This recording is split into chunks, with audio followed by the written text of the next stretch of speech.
What's up, y'all? It's your girl, Shani Cole. So today I'm going to be doing something a little different, but this is something I'm going to be introducing to the channel. I'm basically going to be reacting to some true crime. And today I decided to look into this serial killer because I was trying to look up things that I wanted to discuss on the channel, but I came across someone I was really interested in, but I didn't know much about his story. So I wanted to watch with you guys and react to the serial killer PEDRO LOPEZ. Now, I don't know too much about PEDRO. All I know is I want to say he has killed maybe 300 plus women or people. I don't know, but we're going to look into the story of PEDRO LOPEZ. So the channel that I'm going to be watching, let me go ahead and start screen recording. Okay, y'all, so the channel we're going to be watching today is serial killers documentaries. I've never really watched their channel, but I am really big on learning about serial killers and, things that are just really abnormal that we don't truly understand. I'm really into stuff like that because I just want to know the mindset these people have and what really caused them to go like this. All right, so y'all might see me smoking a little bit, you know what I'm saying? This is a smoke and thrill, okay? Smoke and thrill, that's the name of that's gonna be the name of this. Smoke and thrill, all right? So let's get into serial killer documentary, PEDRO LOPEZ, the monster of the Andes. Let's see, y'all. Dang it. Dang it.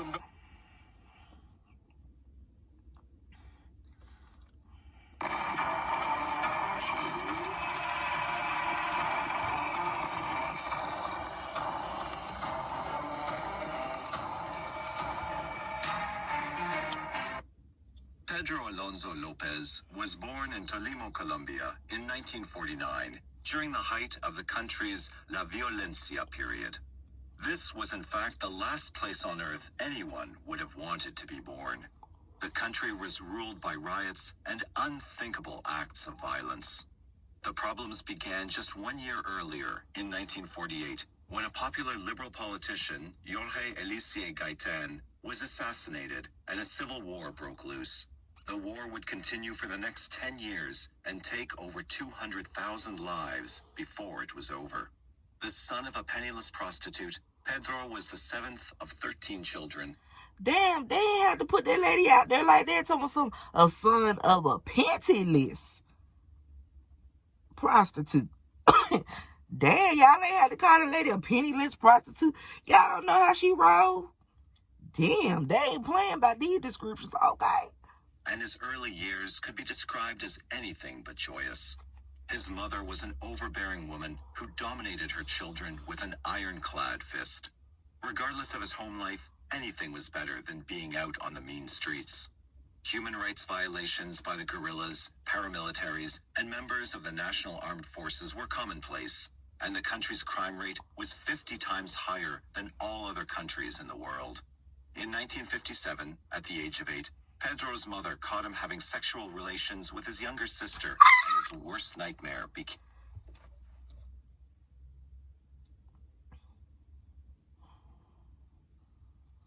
What? Okay. So, first of all, he already living up in a fucked up country. Then you said he had a penniless prostitute for a mama. She was overbearing to all of her children, maybe abusive. And then we learned that at 8 years old, he SA'd his sister.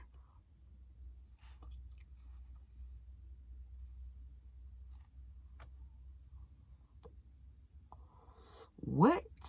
Okay, I see how this story finna go.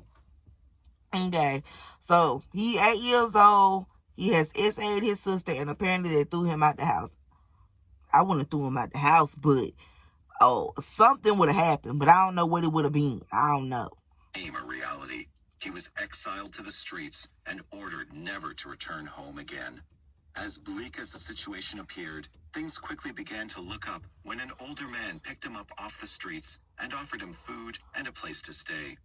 Pedro could not believe his luck and quickly accepted the offer in blind faith. Nevertheless, it was, in fact, too good to be true. Instead of being taken to a plush home with food and bedding, the man took Pedro to an abandoned building where he sodomized him numerous times before tossing him out into the cold, hard streets. Damn. Okay, now I understand he fucked around and did some shit to his sister that was fucked up. But damn, this man off the streets then got this little 8-year-old little boy, right?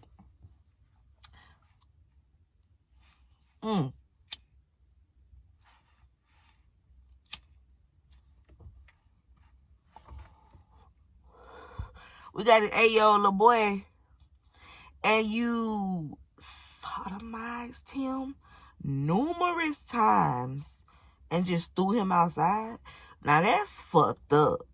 Now I understand karma is real, but an 8-year-old that really don't know no better, you sodomized him. Whew. Baby, this is okay. Pedro had a rough life already. Following his misfortune with the older man, Pedro became terrified of strangers. He slept in alleyways and deserted buildings, and would only meander out at night in search of food from trash cans and local dumps. It was almost a year before Pedro finally built up the courage to travel about the country and eventually ended up in the town of Bogota. After a few days of begging for food and scavenging dumpsters, a resident American couple approached him. The elderly couple was distressed by Pedro's skeleton appearance and was heartbroken watching him beg for food. They provided him with a warm meal and asked him to come live with them. With few other choices left, Pedro accepted their offer and went home with the couple. He was provided with free room and board and eventually enrolled in a day school for orphans. Regardless of Pedro's apparent good fortune, as with everything else in his life, it was not meant to be. In 1963, at the age of 12, a male teacher sexually molested him at his day school. All of Pedro's previous... Well, damn. Pedro can't trust a motherfucking person. Now, I want to know what led him to SA his sister. Like, did he see that somewhere, or how did that happen? And now all we're hearing about is him being assaulted by numerous amounts of men. You know what I'm saying?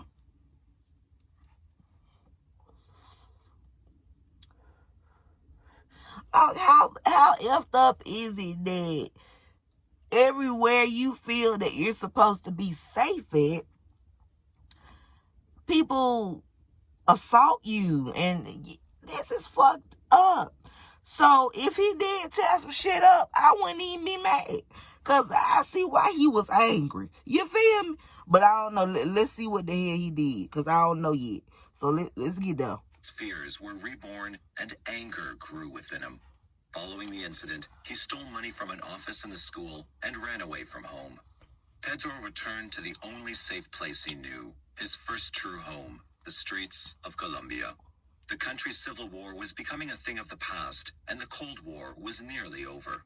The government was reorganizing, and factories, which had been built during the Depression, were slowly beginning to reopen. Nevertheless, Pedro had never been skilled in any trades and held only a minimal education. He spent the next 6 years of his life begging for food and committing petty thefts in order to survive. By his mid-teens, Pedro began stealing cars to support himself.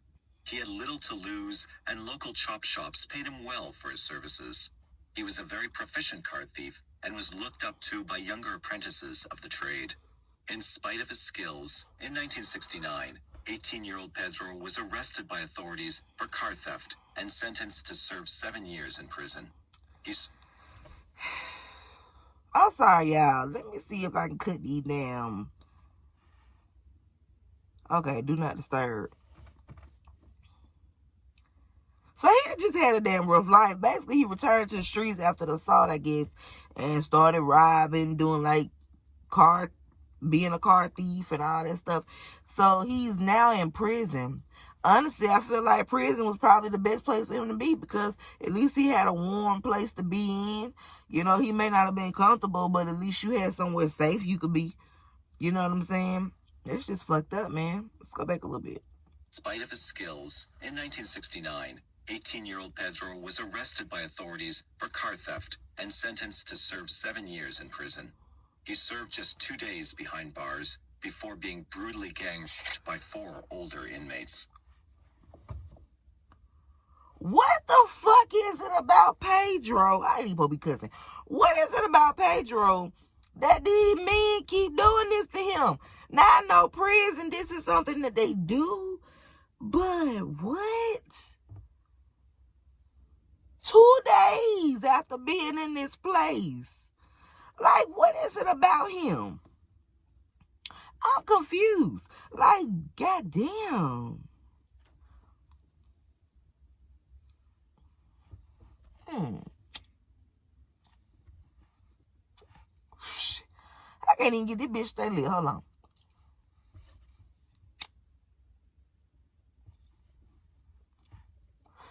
You know what? I need a damn cigarette now, because this don't even want to stay lit. What? Y'all, let's see what's going on. Following this most recent attack, Pedro swore to himself that no one would ever touch him again. Hold on. I know he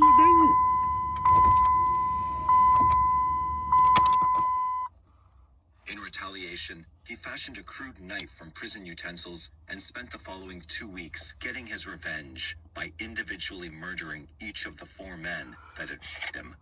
Authorities deemed the murders self-defense and simply added an additional 2 years to Pedro's initial sentence for the car theft.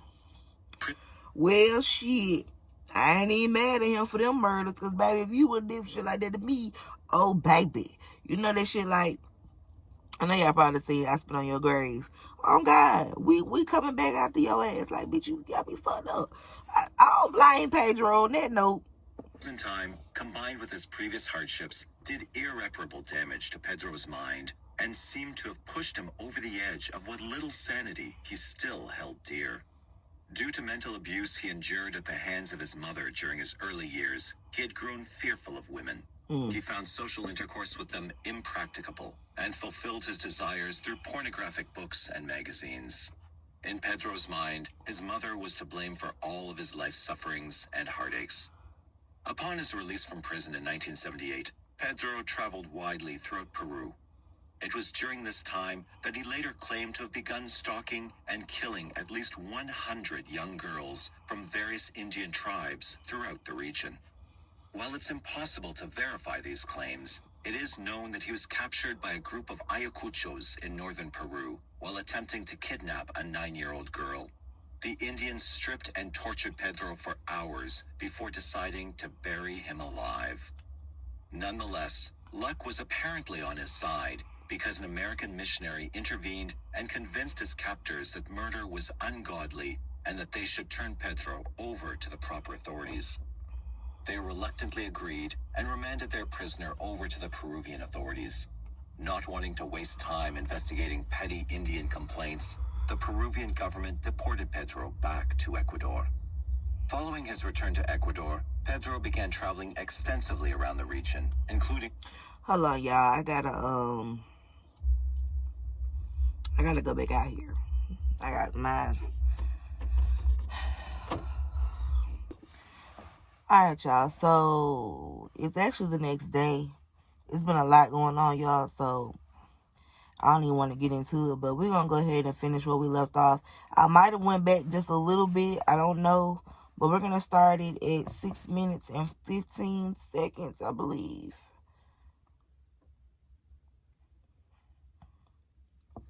And let's finish this up. Pedro began traveling extensively around the region, including frequent stops in Colombia. Authorities soon began to notice an increase in missing person cases involving young girls. However, they quickly concluded that they were due to the growing South American sex slave rings. In April of 1980, a flash flood near Ambato, Ecuador, caused authorities to take a second look at their missing person cases when the raging waters unearthed the remains of 4 missing children. While it was difficult for them to determine the causes of death, they concluded that the girls had obviously met foul play since someone had taken pains to hide their bodies from prying eyes.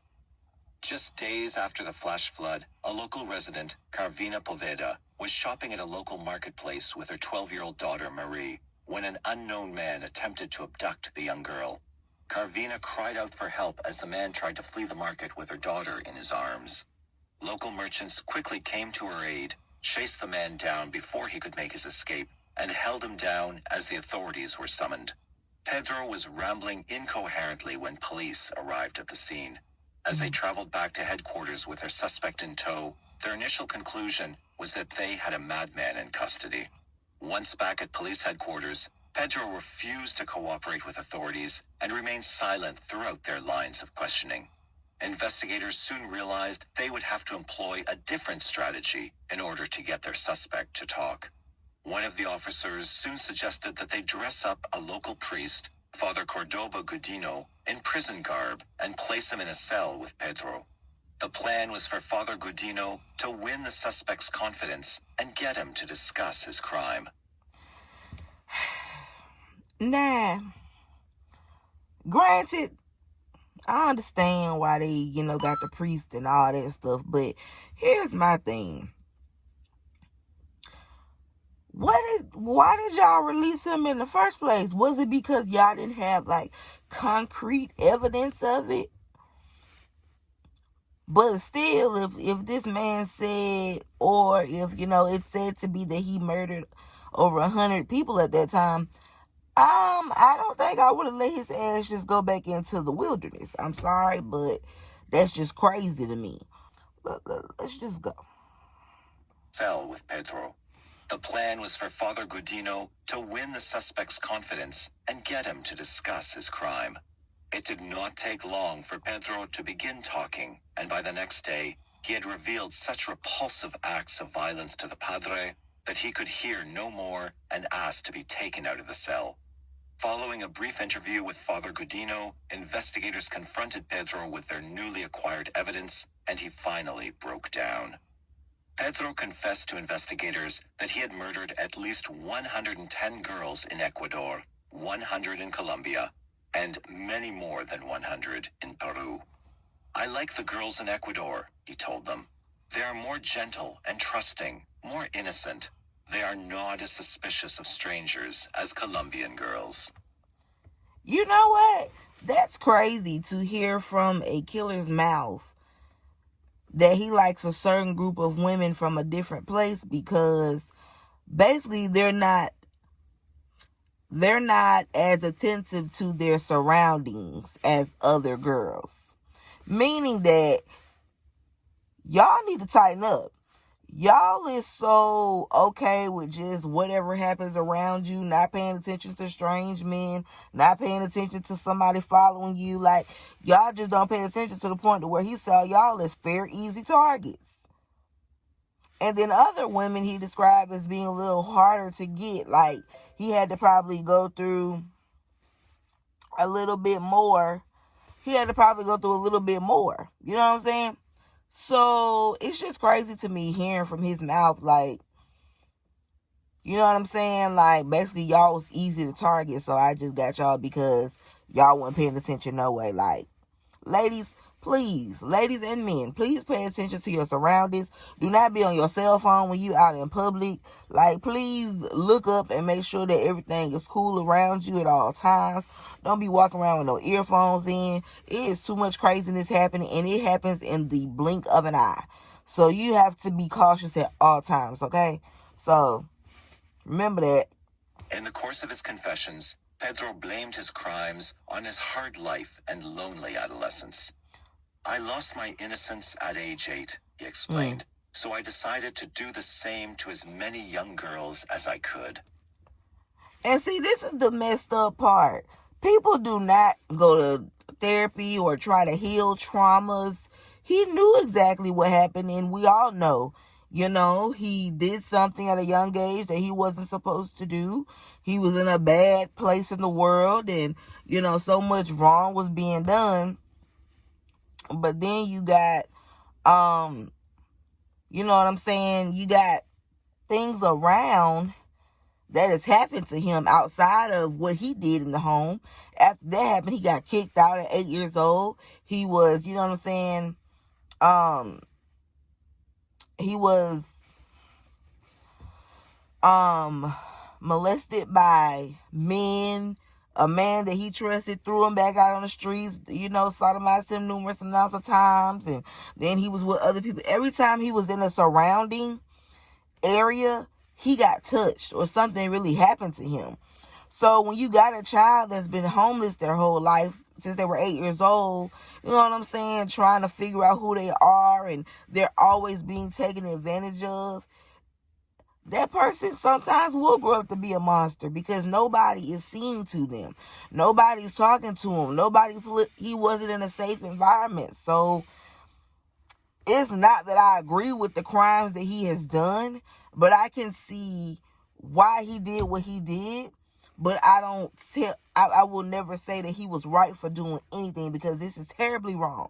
You do not take someone else's life and make other people feel the pain that you felt because you were wronged and you want to get back at people. You don't get back at those people. You get back at the people that your mom and them.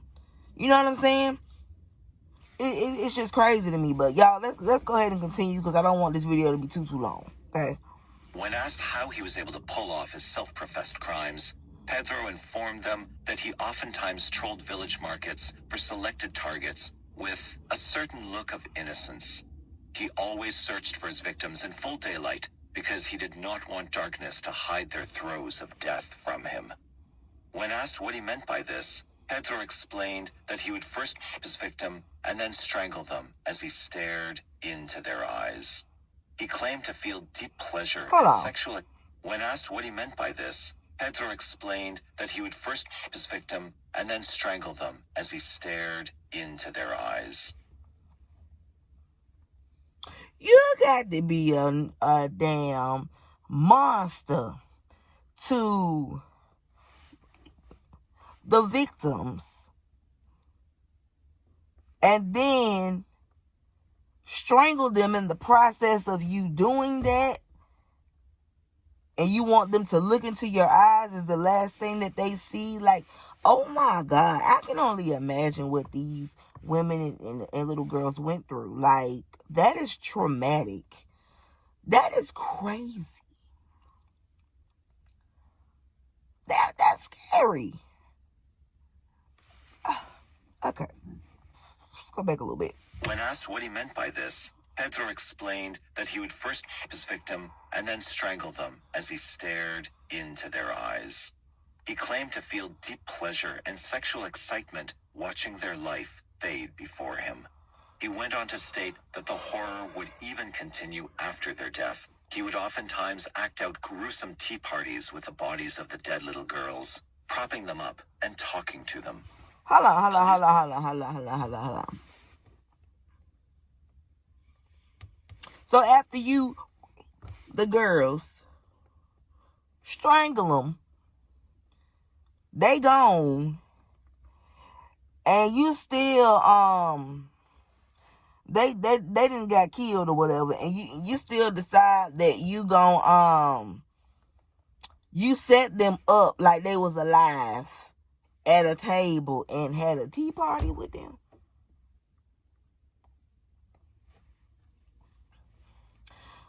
Y'all, this is some scary shit. That's some scary shit right here. Were initially skeptical of Pedro's grisly, almost incredible confessions, and liaisons with Peru and Colombia were unable to substantiate them. As Pedro realized that investigators doubted the truthfulness of his claims, he offered to lead them to several burial spots throughout the country.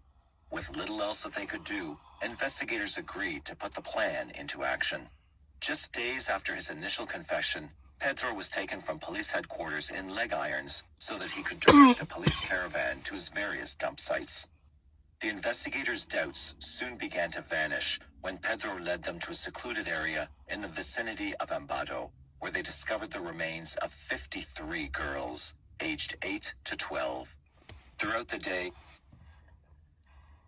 and they're only little girls. I wonder, because they did say that his sister, when he was 8 years old, his little sister, did he see that being done in the home, or what made him, you know what I'm saying, think that that was cool? Maybe this was something that was in him all his life. I don't know, but it's interesting because the only girls that he took or did something to was between the ages of 8 to 12. And this may be overall. That's crazy. Let's continue, y'all. Sorry, my daddy and them out here. Pedro led them to 28 other sites. However, no other bodies were discovered. Some of the investigators felt that animals had most likely scattered the remains, and floods had washed what little was left away. Upon arrival back at police headquarters, Pedro was quickly charged with 57 counts of murder. However, Pedro saw the ante boosted to 110 as a result of his detailed confessions. The director of prison affairs, Victor Lescano, later explained, "If someone confesses to 53 you find, and hundreds more, you tend to believe what he says." Lescano told reporters that, "I think his estimate of 300 is very low." No information. Damn. They thought 300 wasn't enough. Damn. I knew this shit was gonna happen. Hold on, y'all.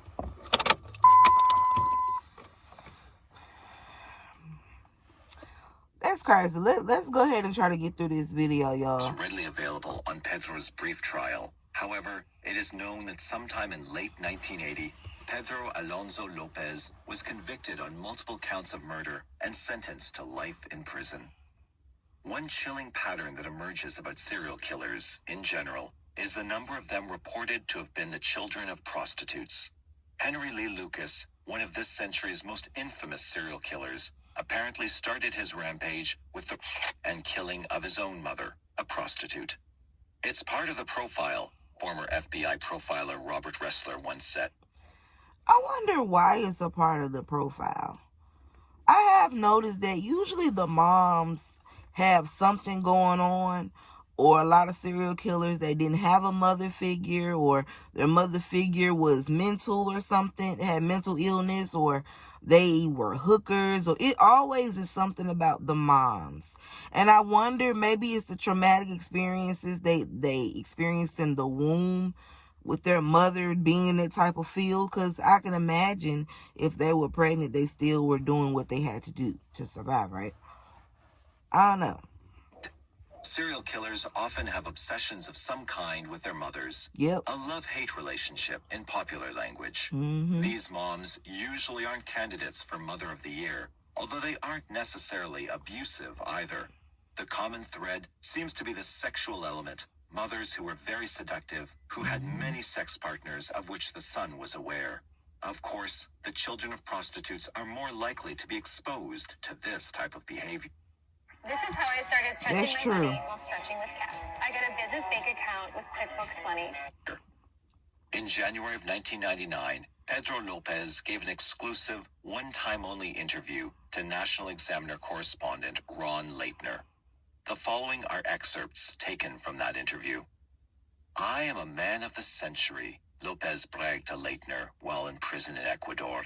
"No one will ever forget me. I went after my victims by walking among the markets, searching for a girl with a certain look on her face, a look of innocence and beauty. She would be a good girl, working with her mother. I followed them sometimes for 2 or 3 days, waiting for when she was left alone. I would give her a trinket like a hand mirror, then take her to the edge of town, where I would promise a trinket for her mother. I would take her to a secret hideaway where prepared graves waited. Sometimes there were bodies of earlier victims there. I cuddled them and then raped them at sunrise. At the first sign of light, I would get excited. I forced the girl into sex and put my hands around her throat. When the sun rose, I would strangle her. You know, this is sickening to listen to. It's just like, not only did you pick your victims based off innocence, but you also picked your victims and stalked them for 2 or 3 days until they had a moment where they were left alone. You already had the graves dug. Sometimes they was just gonna be in the grave with the other folks. Like, do you hear this shit? Like, this is insane. Oh my God, let's go back. Sign of light, I would get excited.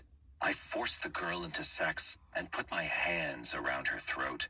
Wow. When the sun rose, I would strangle her. It was only good if I could see her eyes. It would have been wasted in the dark. I had to watch them by daylight. There is a divine moment when I have my hands around a young girl's throat. I look into her eyes and see a certain light, a spark, suddenly go out. The moment of death is enthralling and exciting. Only those who actually kill know what I mean. When I am released, I will feel that moment again. It took the girls 5 to 15 minutes to die. I was very considerate. I would spend a long time with them, making sure they were dead. I would mirror to check whether they were still breathing. Sometimes I had to kill them all over again, he admitted. They never screamed because they didn't expect anything would happen. They were innocent. My little... This is fucking nuts. Hold on. Let's keep going. Friends liked to have company, he said. I often put 3 or 4 into one hole, but after a while, I got bored because they couldn't move, so I looked for more girls.